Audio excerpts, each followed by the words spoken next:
everybody. This is Jackie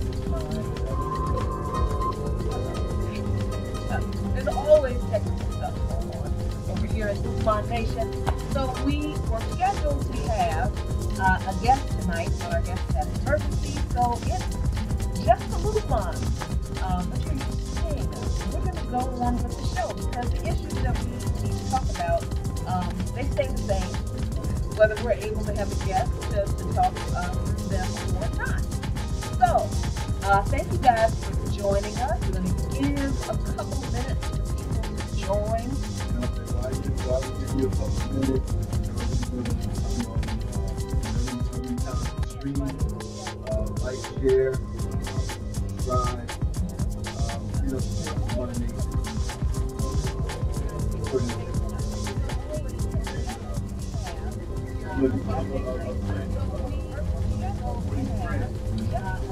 Money. I mean, I'm studying a little bit there because, I'm not a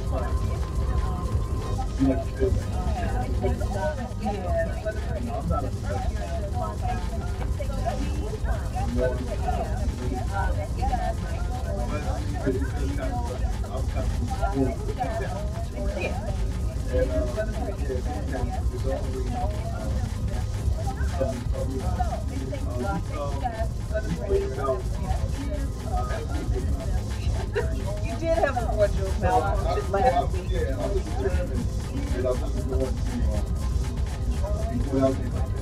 Showing off all my that was true. I got my, yep.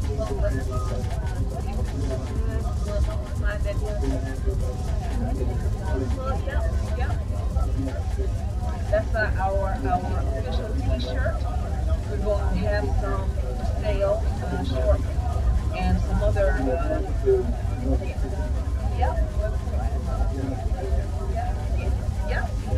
have those merchandise, that merchandise for sale in the bit. So proudly display the fact that we're part of the member. And I'm trying to share this stream out a little bit, so hey, would you guys do us a favor and share this video so that we don't have to right now. We can just have this conversation. All right, so couple of things. In the news, it's been a busy week, as always. It's a busy week with Trump politics. Trump, yeah, that's what I started calling. That's my new affectionate name. Not just Trump, like a train wreck, a car wreck. You don't want to look. You know it's going to be bad if you look, but you're driving by and you just can't help but sit there for a minute, slow down, and stare at the carnage, and you know. In the middle of the street, that Donald Trump has created. So what was the big thing?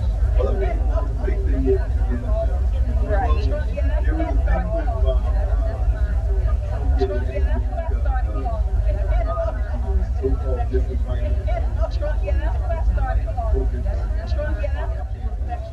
and Stephen Curry was just vocal on the team when it comes to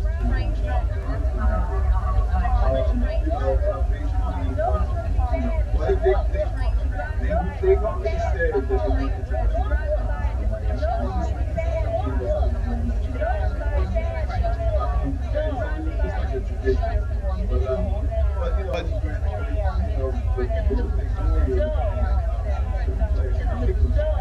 and decided that, they might not want to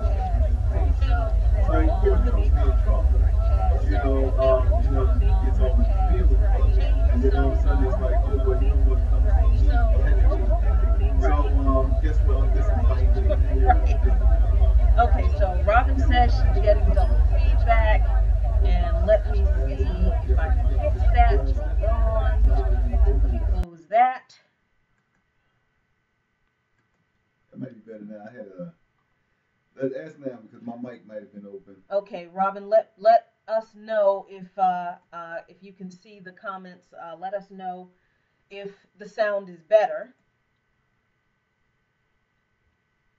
Yeah, because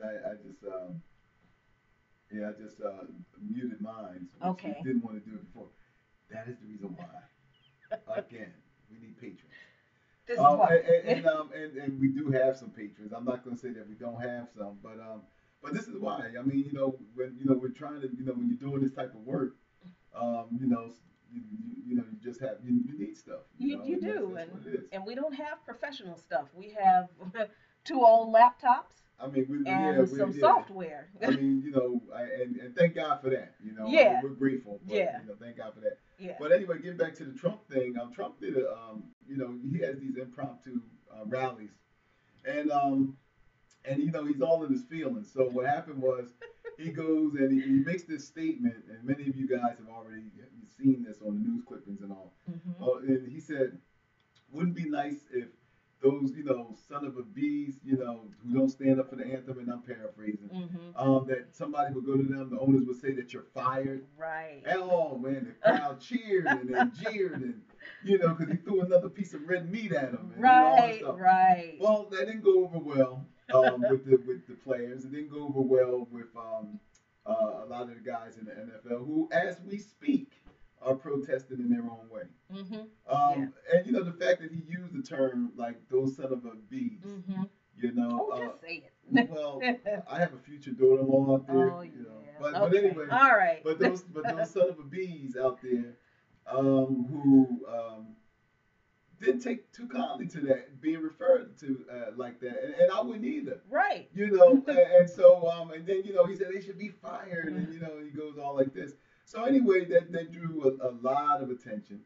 So much so that Roger Goodell, he crept from under his cave. He did. Yeah, I mean, he peeked his head out under his cave. He had to say something.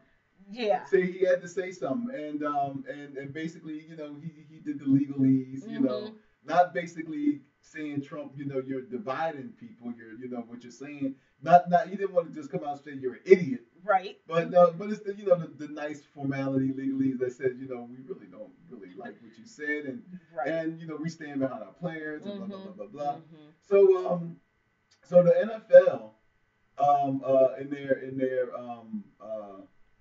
in their demonstrations have started to, and as we started seeing news reports of teams not taking knees and the coach staff and everything standing behind them. Now I have one problem, and I'm gonna toss it back to you. Okay. I have one problem with Ray Lewis being there with the Baltimore Ravens. I'm sorry, I do. I have a problem with Ray Lewis being there. Ray Lewis should not. I mean, I understand. In Baltimore he's big, and he's a icon with the Raven fan base and all. But he was on the wrong side of this from the beginning. He was. Yeah. And now to run down there and act like that you're in support of all of this, I think it's disingenuous. I think look, you can't get into this type of business of getting into politics and spouting your opinion and stuff. You can't take your finger and put it up in the air to see which way the wind is blowing. Right. You took a position. Right.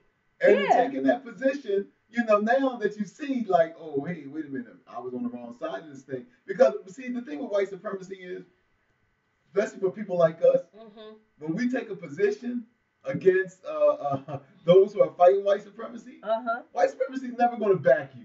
No. Like the agents of white supremacy are never going to back you. And as soon as because let's look at this now. In the end, they're capitalists.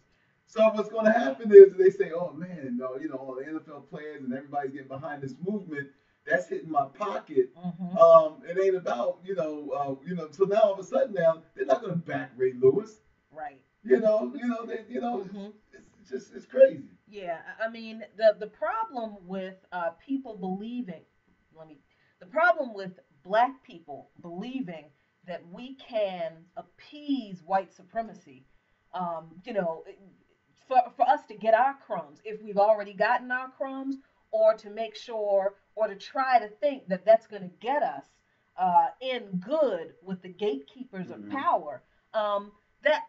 These are people who I know have no respect for history. It's not that I don't believe they don't know, because what we saw at Howard University this past Yeah, Friday and was, right. Go ahead. I'm sorry. yeah, no, I mean, what we saw at Howard University this past Friday was an example of the next generation of young black people being indoctrinated by white supremacy. Ray Lewis is like the grown up version of that. Yeah, Right? yeah, You know, here yeah. he is, the accomplished football player, and I gotta admit, I love football, love it, always have. But I haven't watched football in probably, we've been married 4 years. I think I Mhm. haven't watched football in maybe three, probably 3 years. And I stopped watching football 3 years ago because I didn't like the way the league handled the Ray Rice situation. You know, all of a sudden there's this panel of women in the NFL who are supposed to be the I guess the office of, what is it, domestic violence abuse awareness. Not one black woman is on that panel. Yeah, white women use the Ray Lewis incident as a come up. Exactly. And they did it under the guise, a lot of those white women did that under the guise of protecting black women. But when it came down to sharing that power, the white women didn't share that power with us. Oh, And this is what? no, What? no, no. I'm saying, but that sounds so familiar though. Like I'm saying. that sounds a lot like progressive politics that we're dealing with all the time. Huh? I mean, I mean, you know, I mean, that seems like the progressive politics that we're dealing right now. Shut your Is the mouth. fact that you have these situations take place that involve people of color, and then when it comes down to who gets their share of the pie out of this, Right. it usually don't be us. It's they the people use us. White supremacists use us. And I don't care if the white supremacist is a man or a woman. I don't care if the individual is an actual racist or not. When we're talking about white supremacy, we're not talking about like the Klan. The Klan is obvious. We're talking about situations like Ray Lewis, who, when Colin Kaepernick first started his protest during the national anthem, I feel like I have to give a little bit of a side here because a lot of people don't know the history of this whole national anthem thing at football games. Before 2009, nobody was on the field other than the person singing the national Right, anthem right. and maybe the color guard at NFL games. I know this because I've been watching football practically all my life. And I also know this because it's been documented. We have an article on our page Hmm. that proves that the NFL didn't start having the teams on the field putting their hands, standing up and putting their hands over their hearts for the national anthem until 2009. What happened in 2009? The Department of Defense started to pay the NFL for the use of that time so that the Department of Defense could stage these, what we see now, these pregame spectacles of patriotism. What they really are the militaristic recruitment propaganda. That's Hmm. what they really are. And it's the kind of stuff. What was the female filmmaker's name that did all the propaganda movies for Nazi Germany? I can't remember her name. Leave, When you leave them. say did she star in them? No, she produced them. She Oh produced yeah, and I'm not her aware name of is on the that. tip of my tongue. Somebody is gonna remember. I know y'all gonna tell me. Tell us who it is.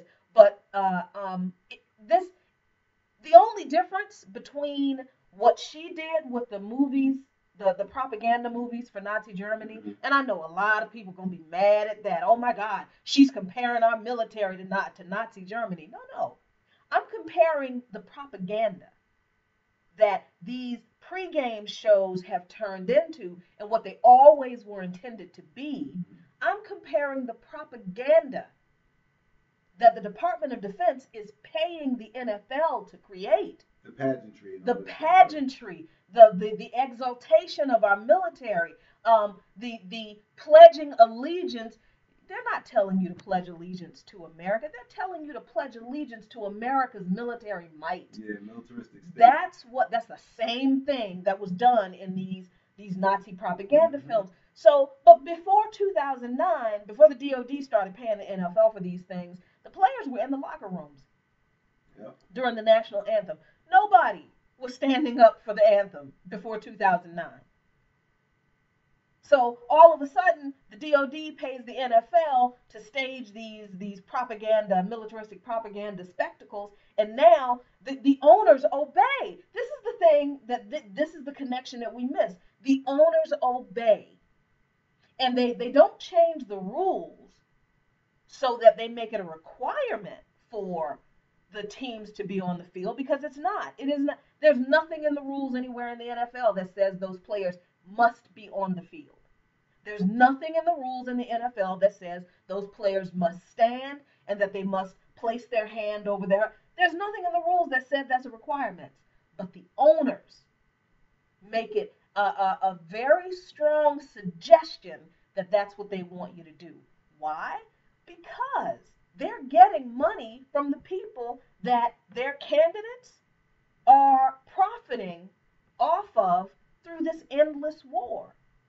And see, people focus on, like George Soros level conspiracies. Y'all focusing on one dude who you think is paying this small group or that small group.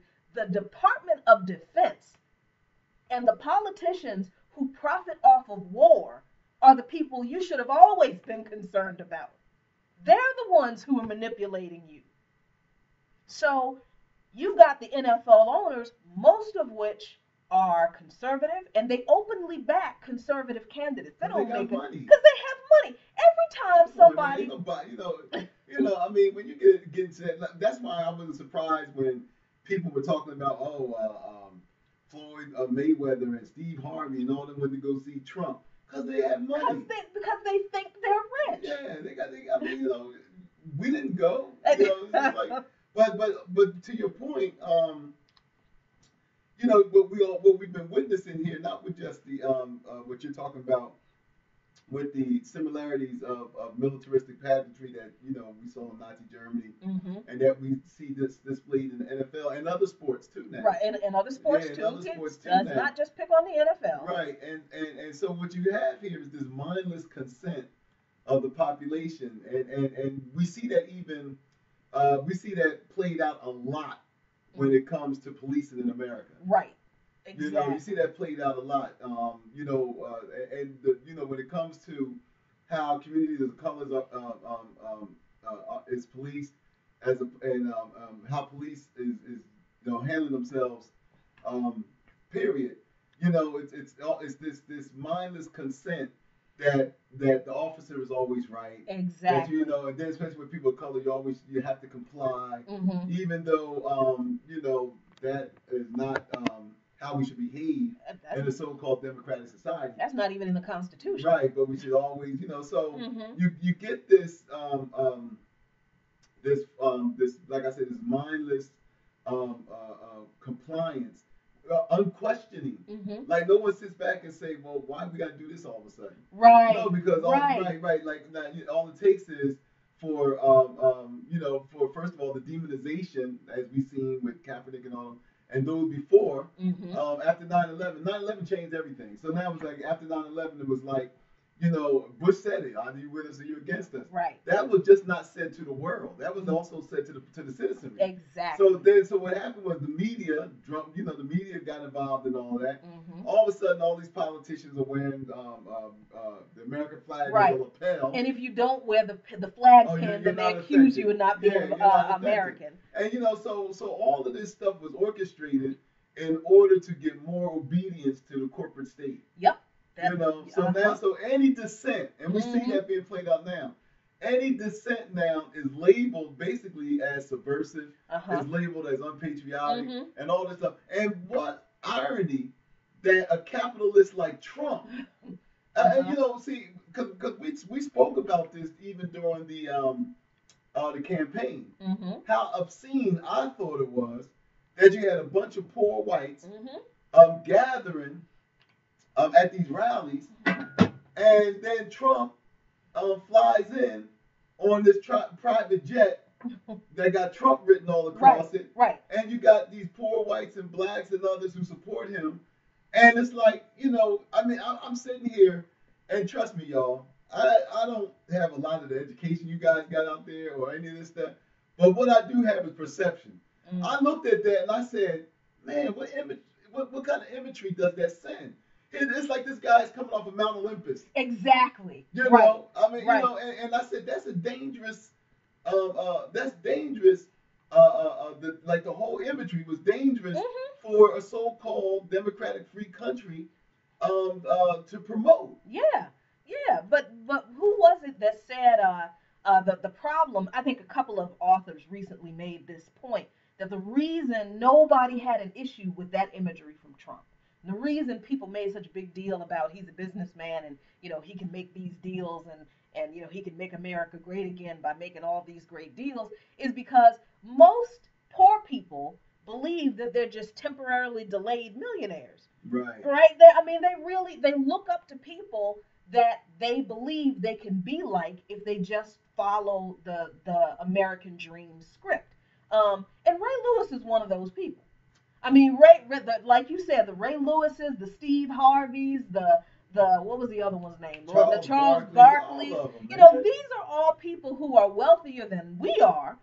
They're rich, but they're not anywhere near as wealthy as the owners of the teams. Well, and not in Steve Harvey's case because he never played a sport. But Steve Harvey is not as wealthy as the person who owns the conglomerations of radio stations that he works for. Well, Chris Rock said that in one of his stand-ups. He said Shaq is rich. Right. The one who writes his check. Right. The one who signs his check is wealthy. Right. But see, oppressed people who get a few more crumbs than the rest of the oppressed people, too often they start to identify with the group with the power. Because see, they want to be like them. They want to be accepted into that club. Right? They don't have to live down here with the rest of us. So the Ray Lewises of the world, and I'm a Ravens fan, love the Ravens. Mm-hmm. Used to love Ray Lewis until he opened his mouth when Kaepernick started his protest last year. And his whole thing was, well, yeah, there are problems with the police, but we need to stop killing each other. There are problems with the police, but we need to do this, that, and the third. There is no white person on the planet who says the government is too big, we need to shrink the government. But if Helen doesn't stop poisoning her husband when she wants to collect his health insurance, we're never going to get that done. Exactly. There is no white person who says, I don't like Obamacare, but unless white people stop using meth, we're never going to get that done. You don't hear white people using white people who are suffering through the opioid and the heroin epidemic right now as a scapegoat for why they can't demand what they want from the government. Black folks do that. Mm-hmm. Black people do that, and it's because we're conditioned to do that. And we're conditioned to do that by the very same white supremacist capitalists, so they can separate.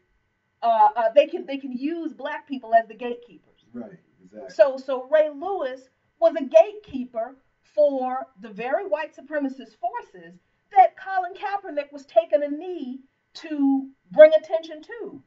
So Ray Lewis made the argument about what black people aren't doing, completely ignoring the violation of constitutional rights, civil liberties, and human rights that black people have suffered at the hands of law enforcement. Yeah, well, because in Baltimore and wherever he travels from, if he does come in contact with a cop, it's, hey, Ray Lewis, what's going on? Can you sign this for me? Right. His experience is different. Right. You know what I mean? So look, that's why I said that. I don't understand why he was down there. He should, but to wrap this part of the show up, mm-hmm. The major message that I got out of all of this, and we spoke about this today. The major message that I got out of all of this was the fact that, because it said that the owners were backing the players, mm-hmm. was the power of collective, of the collective, the power of the worker.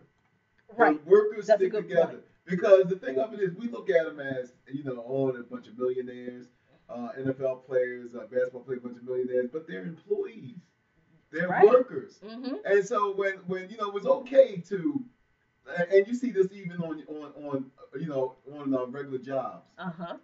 That one employee that's causing all the problems, oh, we can fire them, or we can alienate them, or we can put them somewhere, transfer them to Siberia or whatever, and he won't affect the rest of the group. Right. We can marginalize him. Mm-hmm. But what happens is that when all the players unionize and when they get together, then now the boss got a different problem on his hands. That works on the lower level where the rest of us are at, and it also works on the level of NFL. When you have workers, I don't care how much they're getting paid. Yep. When they come together, the bosses, the ruling class have no other choice but to deal with them. Exactly. And we're talking about workers who have contracts and a union. So it doesn't matter how much the NFL players make in their jobs. They're, like you said, they're still employees. But Robin brought up a good point that I think we're going to end this segment on. She said, "Where's the owner's outrage over the police murdering unarmed minorities?" That's the whole point. Now, it's great that so many more players participated in the protest today, but they only did it after Donald Trump came out, like you said, called the mothers of the players who protested, and make no mistake, he was talking about Colin Kaepernick's mother and the other black players who call those women. He called them sons of bees, but if they're sons of bees, then their mothers are obviously bee. I mean, it took all these other black players and coaches for the president of the United States to insult somebody's mama. Right. For them to come out and take a knee about an issue that is really about calling attention to the violation of constitutional, civil, and human rights of black and brown people committed by law enforcement. So they're all outraged about what Trump said, but for over a year, too many of them didn't want to get involved or be bothered with standing up for black people not being summarily tried and executed on the sidewalk by cops, by police who, by the way, one of our own intelligence agencies, I have to say in quotes, intelligence agencies warned in 2006 that there would be an infiltration of law enforcement agencies and the military by white supremacist forces. And that was the FBI.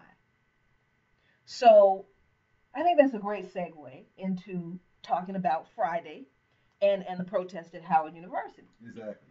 Because I don't know if you guys saw the news. I'm sure you did. We have coverage of it here on Coffee Current Events. Oh, yeah. Let me just interject if I may. Yes, please.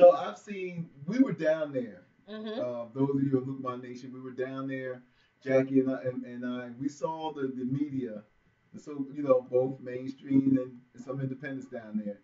Now, everybody's posting, their videos of what happened at Howard and this and that. I can tell you, for a shadow of a doubt, Jackie and I were the only ones there when everybody got their little snippets and left.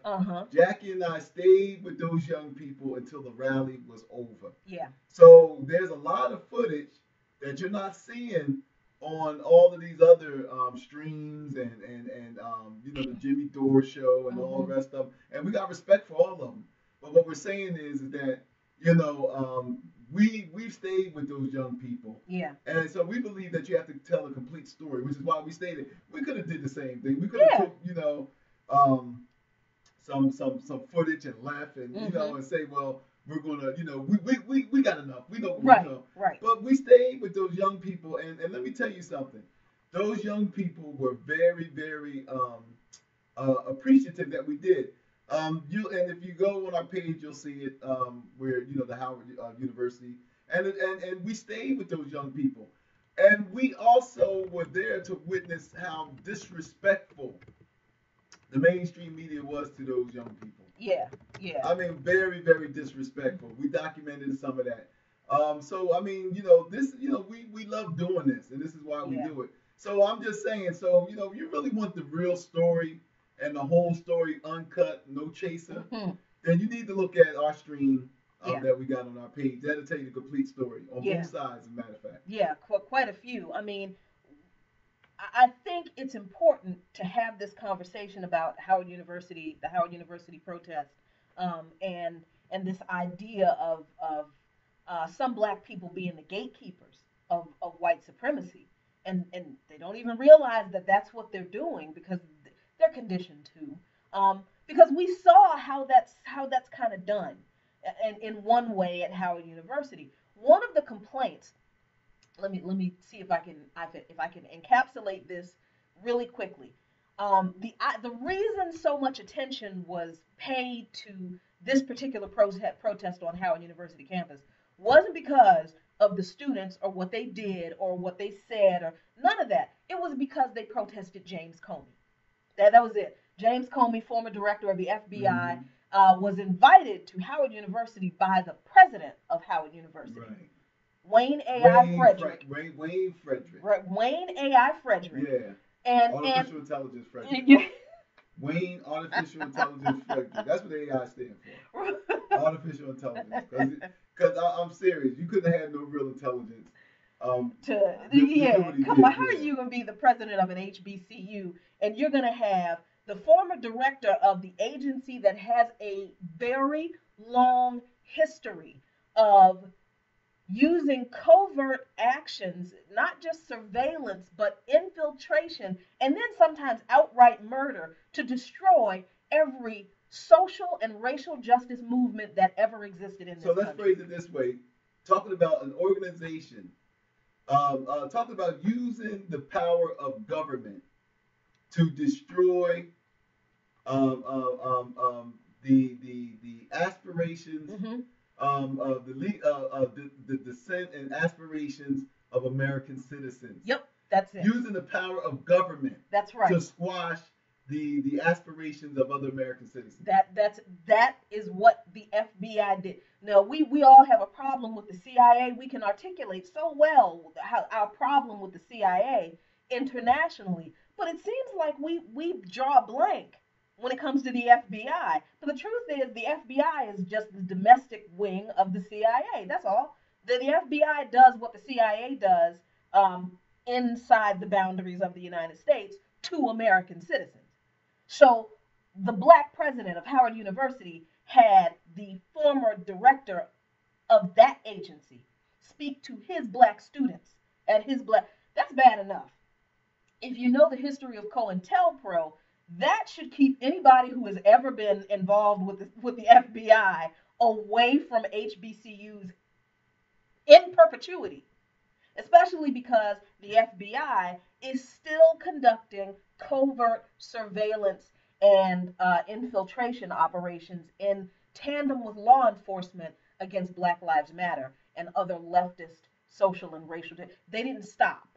It's still going on. So the students know this. Mm-hmm. So the members of the student activist group HU Resist, and if you go on Twitter, it's at HU Resist, and you can hashtag them, hashtag HU Resist. They are amazing, amazing young people. They know their history. They knew back in May, I think, when this was announced, that this man was going to come speak, and he's a fellow. So he has a lecture series, and their tuition, part of their tuition goes to pay that man $100,000. Right. Which he said he's going to donate to. Oh, that's fine and wonderful. But he is the same man who coined the phrase the Ferguson effect. And we know that the Ferguson effect is a BS phenomenon where he said that law enforcement officers are so afraid to be filmed. They're so afraid that they're being filmed and watched that they're afraid to do their jobs now. And because police officers are afraid to do their jobs because they're being put under so much extra scrutiny by the communities they serve, then crime in those communities is going up.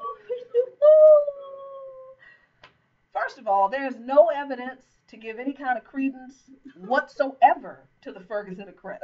Ferguson effect is BS. And Comey even admitted that there's no evidence to support the Ferguson effect, but he still believes it's a thing. But here's the thing. that's very interesting about that whole Ferguson effect argument. If law enforcement are so freaked out and they can't do their jobs because people are watching them, and that makes them feel uncomfortable, and it makes them so uncomfortable to the point that they're not doing their jobs. So then the idea that when the police suddenly target you, you're so afraid that you run, that ought to make sense to you now, right? Huh? That because that's the same argument. I mean, I but can't function because of the extra scrutiny on you, so I can't do my job. How is that different from I'm terrified of you because of the scrutiny that you that you are training on me? How is that different? and you know who you haven't heard from? Who? All of these so-called good cops that we got. I And mean, I right. would think that the good cops would say, no, we want this. I Mhm. mean, no, I mean, you would think that the good cops that and we know that there. I'm not saying they aren't good cops, but what I'm saying is that you would think this would be the opportunity for the good cops to say, no, no, we because we want to get rid of these guys. Exactly. We We don't don't know, like them. They yeah, made our jobs hell. exactly. So we want you to come and hold us accountable Mhm. as servants of the community. Right. We want this. But see, there's a culture in the police department. Mhm. See, there's this culture. We know it as the blue line. We know it as this. We know, but there's a culture in the police department that it's like a gang within itself. Yeah. So even the good cops. You remember the video of Walter Scott when he got shot down. Mhm. Mhm. Now here it is. They didn't know this kid was filming them. Mhm. Right? So Right. this guy, he shoots down, Walter Scott and plants the gun on him. Mhm. Then you got the so-called good cop comes on the scene. Uh huh. He doesn't do anything to his partner. He doesn't say, "Look, man, this ain't right. I'm gonna have to call the supervisor down Right. here. Right. What happened? Tell me." Like, yo, you shot him in the Right, back? right. What? You don't hear any of this exchange going on between them. Mhm. Oh, no, what does this guy do? He turns around and helps him try to cover it up. Right. So and he even co-signed what was within the report, or Right. corroborated report, or Right. something like And that. actually, wasn't that a black Of female course, cop? no, it was the black female cop was Sandra Bland. Okay. Okay. That's right. That's Yeah, right. right. Which I'm is getting my yeah. crooked cops So confused. so again, um, we spoke about in the NFL about the power of workers. Mhm. And I wish more Americans would look at that. See, the media is not going to tell you that. The Mhm. media is not going to sit up there and say, wow, this is the reason why the power, the elites want to destroy unions. Mhm. This Yep. is why they want to do that. Uh huh. Man, look at these guys standing together, and and the billionaire class have no choice, because that's what the NFL owners are. The Yeah. billionaire, because you got to be a billionaire to be able to buy a team. Yeah. So it's like, and the billionaire class, they don't have any choice but to deal with these guys and women and those that's in support of this. Right. They all of the tricks of the trade that they try to use. Mhm. Let's demonize Kaepernick. Right. Let's get the coons out there. Right. I mean, they did everything. They called Yep. them the coon army. Yes. They went up there. They went out there and they did everything they can. We're not going to employ Kaepernick. Yep. Yep. They did everything they can to squash this dissent. Mhm. And even getting the Donald Trump involved. Mhm. And because he golfs with these guys. Yep. Let me tell you something. The billionaire class is a club. He Mhm. golfs with these guys. That's right. These guys can come to his casinos and get comped. Yep. They don't pay no Yep. money. They don't pay Yeah, any money. no, all that stuff. So they're all on an intimate basis with each other. So Trump, being the president, he's going to use the power of his office, to try to give them a solid. So Mhm. all of a sudden now it's like, you should just fire him. All right, I'm on your side. But the thing of it is that what we witnessed was the power of the working class. Yep. Please put out your minds that they make a lot more money than the rest of us.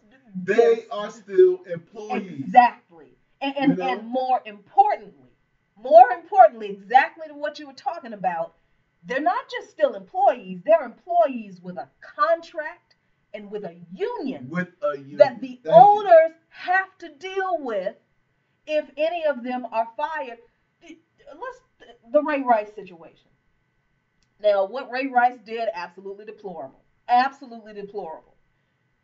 But when Roger Goodell tried to punish Ray Rice more harshly than other players who had been caught, who had done similar things, the only difference was they weren't caught on video. The players union came in and said, "Wait a minute now. I understand what Ray Rice did was horrible and he needs to be punished." The players union and Ray Rice's lawyer, but this man has a contract, and you can't just so the idea that that that the situation that exists with law enforcement is one in which good cops don't have power. Somebody on here, let me see, let me go because I want to make sure I attribute this to the right person. Umbra Tracido, forgive me if I mispronounce your name, said that they will frame good officers. Trust me, I know all too well. So we're going to assume that Umbra is or was a law enforcement officer or knows somebody. Know somebody. See, we watched all kinds of like documentaries and cop shows, so we know all about how dirty. That I was just about to say, Serpico. So we know all about how they will kill cops. Yep. You still have a contract and you have a union. And if people on the inside would push your union to advocate for right and decency, and people on the outside, stop focusing on the cops so much. It's the unions we need to pay attention to. Yeah. It's the unions who are telling the politicians, this is what you're not going to do when one of our police officers, one of our union members, shoots somebody in the back while they're running away from them. You're not going to fire them right away. But this is the problem I have. And I think police unions are the most disgusting and despicable unions that we got in this country. They are. They are. The reason why I say it, because they go beyond the duty of protecting their members. Like every time, whether it was Eric Gardner, I mean, we can go down the list. Every time there was some kind of questionable circumstances where a cop, shot and killed some unarmed black person, or let's just say, not just unarmed black people, citizens, period. Right. As I heard somebody say online, and I have to, and it was worth repeating. We have the most trigger-happy cops in the world. In the world. Already 800 people have lost their lives at the hand of law enforcement. So now you look at this and you say, well, every time one of these situations happen, then it's not just about the police union saying, okay, look, we want,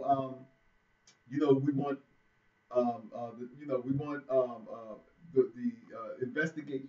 Pardon me. We want a fair investigation. Like I would want a police union rep to one day, and I haven't heard it yet. I would want a police union rep to come out there and say, look, this was a tragedy, and we're waiting, as the rest of you guys are, for what the conclusion of the investigation are, and they'll word it better than me. But what I'm saying is, but they don't stop there. No. See, what they do is they say Eric Gardner was a criminal. He was a criminal. Yeah, exactly. Tavon Martin, he should, he shouldn't have been there. He shouldn't have, like they don't stop at saying like, look, this is a tragedy. We feel for the family. You have our sympathy, our condolences, and leave it at that. But no, they have to justify. Yeah. That this murdering cop, whatever they were, that these murdering cops, those that we know for a shadow of a doubt because it's out there, that these we have to justify why Eric Gardner was choked to death, right? And why 5 cops, including the black African American woman sergeant who didn't take control of the situation, she was the highest ranking officer. That's right. Watch this man say that he can't breathe, right, and then just let him die, and then want to play on our intelligence and talk to the corpse like, we got help coming over. Right. The guys did. Right. But then they don't stop there. The police unions, as despicable as they are, they come out there and say, yeah, but not only was he selling cigarettes, this is how many times he's been arrested in the past. Right. So don't show no sympathy to him. Right. He doesn't deserve any sympathy. The police officer who had to deal with that situation was traumatized. Yeah, he's traumatized. He's traumatized. And what we're saying is that if we want that situation to change, we have to stop listening to the gatekeepers on all sides. We need to stop listening to the gatekeepers, even in the police department, who say, well, you know, look, we can't do any good. Yeah, you can. Yes, you can. And those of us citizens on the outside, we need to protect you. We need to back you. Because honestly, we've done a lousy job at that. I think that's an argument to be made that we have not done the best job that we could have in supporting police officers who do the right thing and who do bring attention to these issues. Because Umbra was right; they are targeted, they are mistreated, they can be framed, they can't. Yes, that's all true. So it's a concerted effort, but we have to recognize that these people will employ, like you said, the coon army, Right, and some right. of these people are black, like the female police sergeant Hmm. that stood there and watched Eric Garner be murdered, and and I know this is gonna be real unpopular, but you know I don't care. Um, and some of the students at Howard University Friday. Now we know that Wayne A.I. Frederick is a gatekeeper. And we know this not just because he invited um, not just because he invited Comey to speak at the university. You have to understand the context in which that happened. See, the FBI doesn't have a lot of black agents. Um, the FBI is largely a white male agent force. They have black people in positions, like in the support positions, but agents in the field, mostly white, mostly male. So Comey trying to um, initiate some type of diversity, whatever it was, had Wayne Frederick speak to the mostly white, mostly male officers at the FBI. James Comey is the director. He was the director of the FBI. If he wanted to solve his diversity problem, you know what he had to do? Hire some black people to be agents. He didn't need a black person to come there and talk to the what. That's just But that's the game that they it's the play. game. See, I'm It's the reaching out game. to the black community. That's Right. all It's it the is. game. They have no intentions of, and see that and see but you said this earlier. So many of us are starting to recognize the game. Mm-hmm. Those kids was recognizing the game. Yep. You know what was most sad to me when I was when we were at Howard University. Hmm. Now I'm watching all of these young people, and Howard's a diverse campus. There's white students there, Right. Right. but it's majority African American. Mm-hmm. And I'm watching these kids and knowing what we know. We just did a story for those of you who were with us a couple of days ago. Mm-hmm. We just did a story that was published about Black and Latino wealth approaching zero Zero. by 2053. I'm at 36 years from now. 36 years from now. So by 2053, now, as much as I've heard that there's poor whites, and as much as I've heard that we're suffering too, you ain't suffering like you think you are. According to the statistics, and according to the data, and everything else, the only wealth that has been basically steadily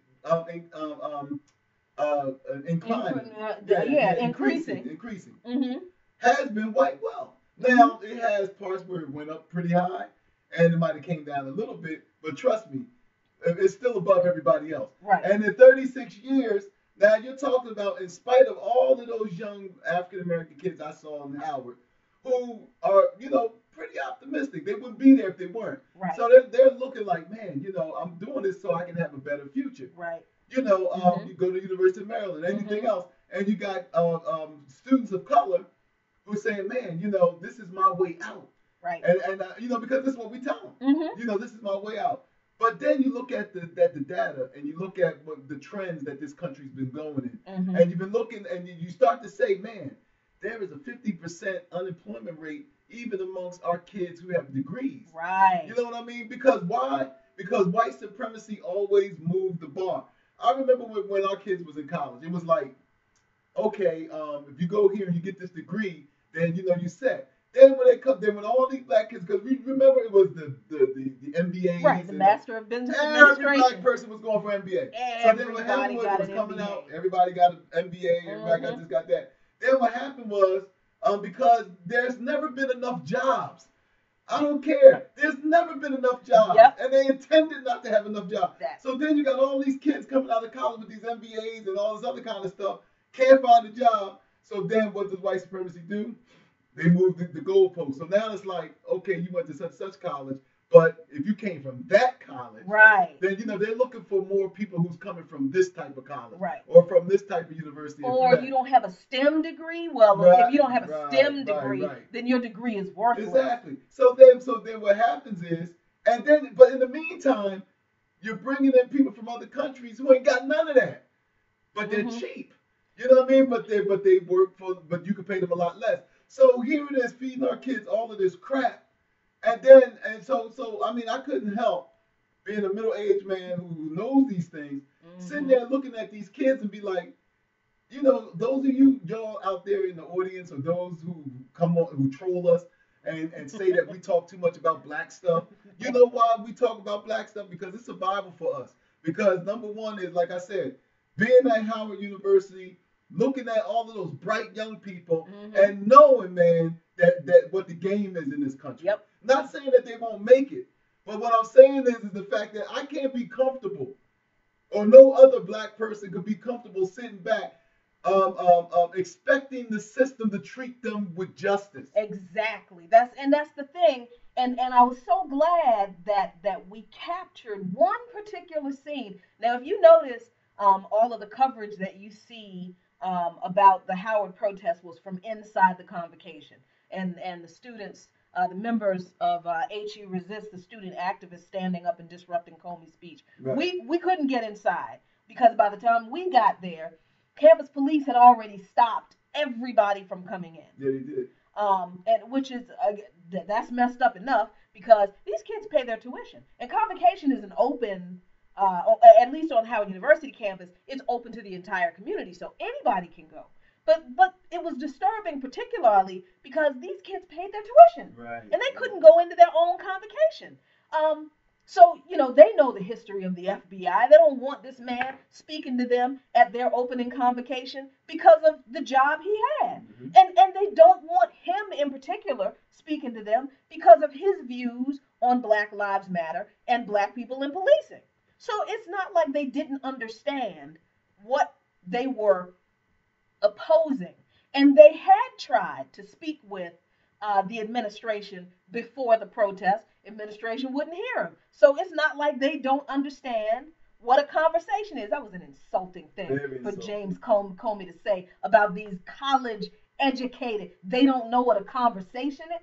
Ooh, but the thing that but what's even sadder is that he said it around a bunch of black people who should have been able to stand up for them kids. And the thing that is enraging is that many of those black people didn't. They didn't stand up for them. Nope. They applauded James. Some of them, not all of them, some of them applauded James Comey. Some of them booed those students who were rightfully so disrupting that man's speech at Howard University. What? He is the Colbert Fellow for Public Policy. So he's going to give a series of lectures on good practices in public policy, leadership in public. The man who was the head of the agency that still spies on Black Lives Matter today. Why? What could he tell them about leadership? So when we look at the students who are still in the convocation, and especially those who booed the protesters, the activists, because I don't want to call them protesters, they're bigger than that. Right. They're activists. The ones who booed the activists, the ones who gave Comey a standing ovation, they did. I swear they did.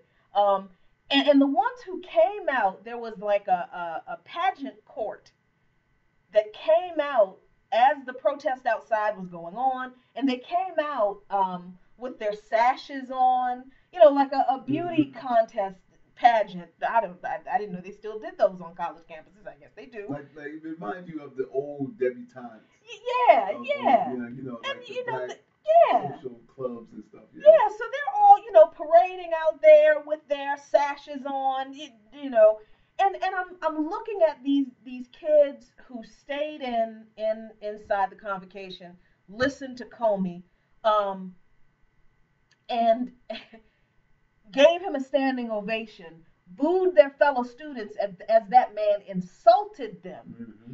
And I realized that they don't know that he is there because he is indoctrinating them to be the next generation of gatekeepers between those activists and white supremacy.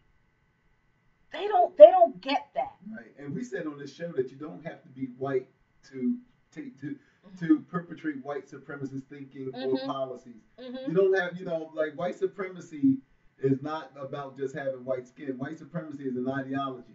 Mm-hmm. It's a way of being. It's a way of how it's your worldview. Right. And and so many of us people of color, because we've been colonized and we are colonized inside, and we're internally colonized here. Mm-hmm. And so that internal colonization that we suffer is basically when we just receive it. And the hardest thing, being a colonized person, is throwing off the shackles of the expectations of the dominant society. Yeah. Because we know that those expectations are never rooted in justice. No. As we was watching a video by Dr. Henry Clark, and we'll be wrapping this up, where he spoke about, because we put it on the page last night, Mm-hmm. and this whole thing about pulling yourself up by the bootstraps, and we played this game so much in this country, ignoring the disadvantages that we come from. And what I mean by that, Dr. Clark said it plainly. He said, at the turn of the century, our families were only, 50, like less than 50 years old. Yeah. Because during slavery times, it was illegal to have a family. So you got all of these, you got this criteria about it, like the expectations from the dominant society, Mm-hmm. saying, well, man, you guys should be able to do this, or you guys should be able to do that, and everything else. And, I think we're at the stage, Jackie, where we're finally starting to get it as a community, Mm-hmm. that, y'all was, y'all was, what, this is BS, man. Yeah, y'all was playing with this whole system is BS. This whole system and all of the stuff that you told us, Mm-hmm. that you never, like, they never intended for us to be a part of this. That's right. And I have to, and the thing of it is that ever since they did not need us as far as free labor could, Mm-hmm. After we built the country, Uh-huh. then it was like, damn, we want you to go now. Right. Right. We don't need you anymore. We want you to go. Yeah. So anyway, I digress. But what I'm saying is that this is the reason why, and it's not popular. We were going to talk, and we're going to save this conversation. I don't know if Dr. Nichols is still on, but we're going to, hopefully reschedule and talk about this other topic, later with him, schedule with him. But what I wanted to say, Jackie, is, we see now that what you and I are involved in is not popular. Look, just so y'all know, a lot of white folks that used to be down with it, they ain't down with us no more. No. So I'm gonna let you know that right now. They ain't down with us no more. It was always, oh yeah, Jackie good, but Jackie came from real progressive. It was all good and great. Jackie got too black for him. Jackie was always too black for him. I'm just telling you, I'm telling you the truth. Jackie got too black for him, and what happened is they started running like rats off a stinking ship. So, but that's cool, because see, we already said that we didn't get into this for no fanfare. We didn't get into this for that. We saw our community dying all around us. Yep. And so we was like, look, somebody got to give our people a voice. I'm not talking about the black gatekeepers like you talking about. Exactly. Somebody got to go down into the hood where we at, and we need to share, like we said, bring y'all to the laundry room. Right. So it was like, okay, so they ain't down with us no more, or they're leaving, or they got racial fatigue now, and only read 2 black articles about right. racial fatigue. They tired already. Already tired. We 50 and we sure would like this racism to be done. Yeah, but anyway, we gotta wrap up, Jack. We got the last word. So I mean, we really wanted to talk about this whole conversation that's going on about the role of black men in not just the progressive movement, but in the black liberation, the struggle for black liberation in general. We do want to save that for when Dr. Nichols can come on. Right. I do have to say this though. Go ahead, you got the floor, Senator. I'm reclaiming my time, reclaiming my time, Yeah. reclaiming my tea, reclaiming my tea. But the whole conversation about white supremacy using black people as gatekeepers between those of us who knew the gig was up a long time ago. We saw the game a while ago, and we've been fighting against the game for a long time. Right. There are black people who are used to keep us far enough away from making progress so that those forces of white supremacy can continue to do what they're doing. So that they continue to profit. So that and part of that, so we explained to you how that works on college campuses, where you've got the presidents of universities of arguably the most prestigious historically black college or university in the world, in the country, if not in the world, inviting James Comey to speak, and that being made, the protests from those students against that being made to reflect badly upon the students, as if those students don't know this history and how problematic that is, and as if Howard University itself doesn't have a rich history of protest that not only shaped the university, but it also shaped black activism in this country. So there was all that going on there, but you've got to get past some of these students who are being groomed to be gatekeepers because they're told that's how you get ahead. You have to listen to people you don't agree with in order to be successful. The James Comey is not a situation of just somebody who doesn't agree with me. These students realized that Comey and the agency he represented didn't just disagree with black people, they tried to destroy black people and black movements. That's not a disagreement.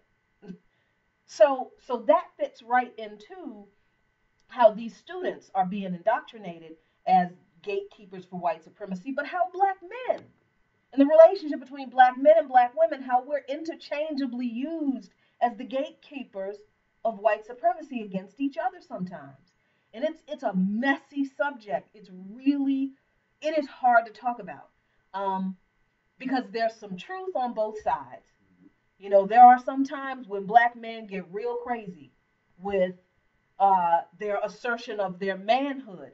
The mistake I think we make when we have this discussion is we make it about them being black. And I don't think that's the case. I think that's just a male thing.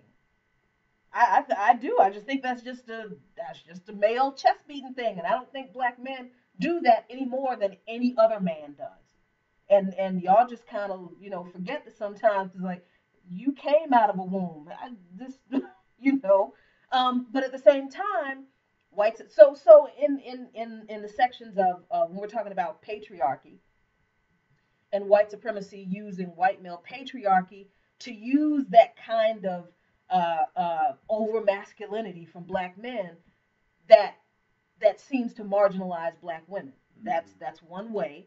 But then white supremacy also can use black women to further marginalize black men when we're trying to have these conversations, and it becomes an all black men are evil, all black men ain't shit, all black men don't get it right, and it's a really hard conversation to have. But the common denominator is that both are oppressed. That's the thing. I think sometimes we spend so much time focused on, and I know I'm gonna say it wrong so that somebody's gonna be offended. I know I am. So that's just how this kind of conversation goes.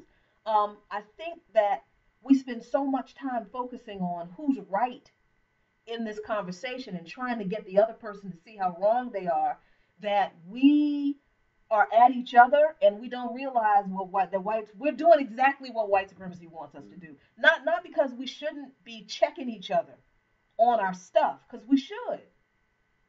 When brothers leave women out, or go to the Geno Jennings School of Relationships.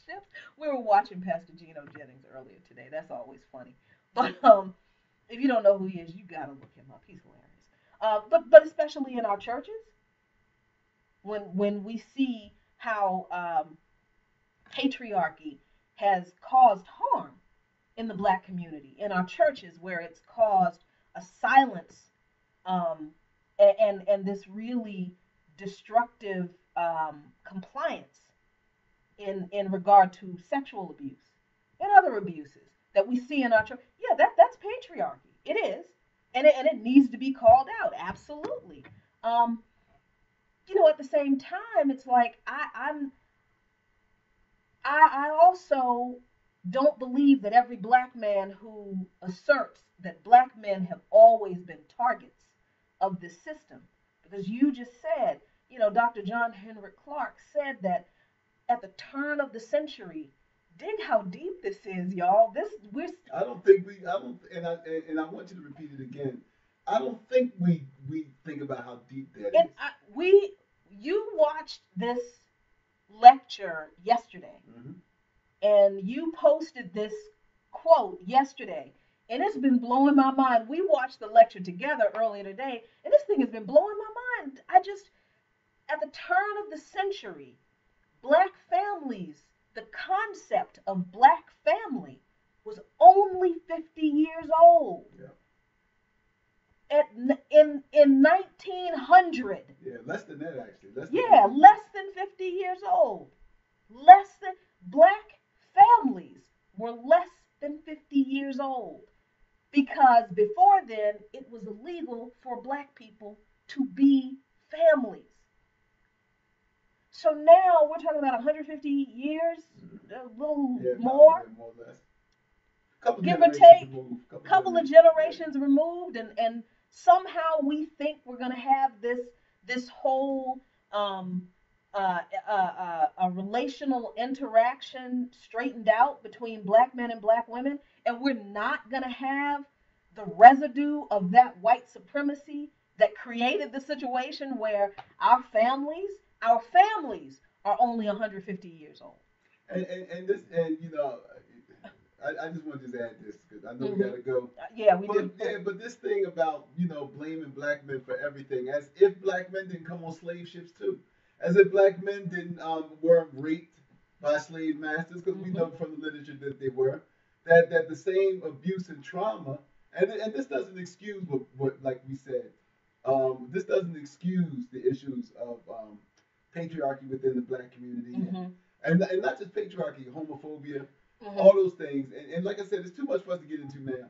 But what I wanted to say is, I think you're right, Jackie. It's so convenient for us to just say, okay, they're the boogeyman. Right, They're the bad guys. right. It's y'all's fault. Yeah. I mean, look, I lived through the '90s when every show that would give a black woman a platform to talk about how bad black men was, they used it. Hmm. I mean, if you was a black man coming of age like I was in the '80s and '90s, I mean, you felt like shit. Because you was like, I mean, because you couldn't turn on no talk show without them, and they didn't care about the black family. It was entertainment for Right. them. That But thank you. but the thing of it is because we are, like you said, we have these healthy relationships, unhealthy relationships, and that white supremacy, um, uh, um, uh, you know, had, it was so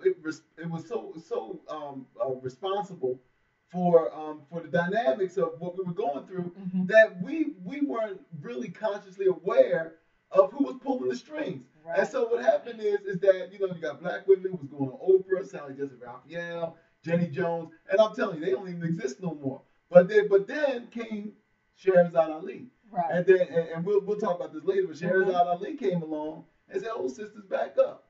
Y'all always examining the black man, but we never got examined." Hmm. And guess what? Geraldo Rivera, all the other ones who sat silently by while black men were being raked over the coals, Hmm. and all of a sudden now they was raking Sherazade Ali over the coals. Right. And see, so we who came up of age under that understood that for the most part, black men, we didn't have any allies. When black feminism was throwing us under the bus, when black feminism was misdirecting they're at us in a lot of senses.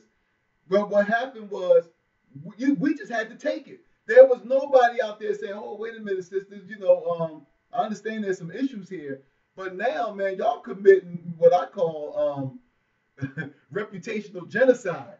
Because now, if you're a black man, it's like even if you wasn't involved in those things, you were racially profiled by black women and everybody else that you're no good.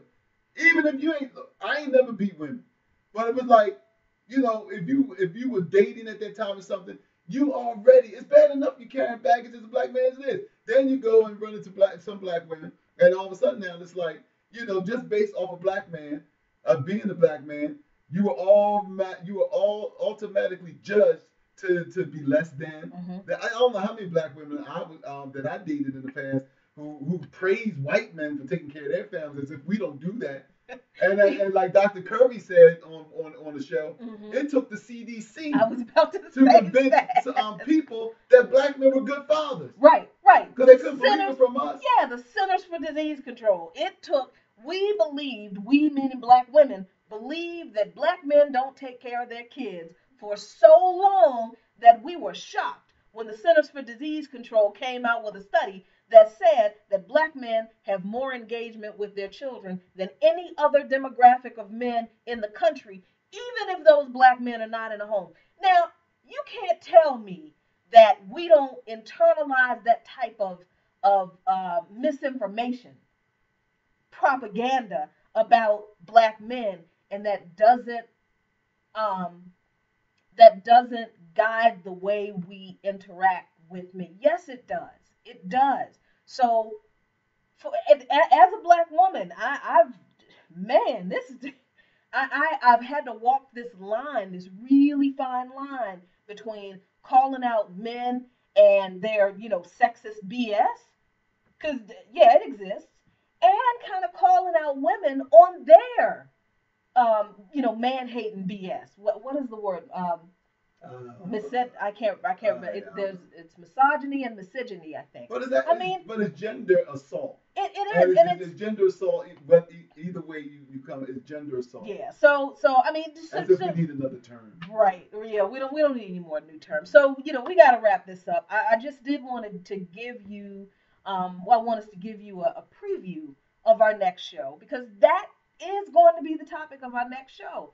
And I hope you see that we are making an effort to be not nuanced, because I'm beginning not to like that word so much, because I feel like that means that I'm trying to avoid some stuff. We're not trying to avoid anything in Coffee, Current Events, and Politics in Lukman Nation. We're trying to be just with this topic. We're trying to give this topic justice. Well, we need healing. We never got that. And then there's that. We need healing. And in order to heal as a community and as a nation, we got to talk about stuff that's uncomfortable. Yeah, and this is not comfortable. So, we appreciate you guys for joining tonight. Thank you for your patience through the technical difficulties. Thank you, Dr. Nichols, for chiming in, letting us know everything is okay. When we'll definitely have you on again. We'll try again next week. Share this video, like us on YouTube. Like this page, subscribe to us on YouTube, share the page, get people to like the page, contribute to our Patreon account, and become a monthly patron, or consider a one-time donation on PayPal. What else? Invite your friends. Invite your friends to view these videos and like our page. Because I know, come on, y'all. Most of y'all got black friends out there, because you always tell us that. You're always telling us you got black friends. Then share this video with your black friends. Yeah. Your white friends too. So thank you all very much for joining us this week. We appreciate you. Be really, really good to each other. Peace.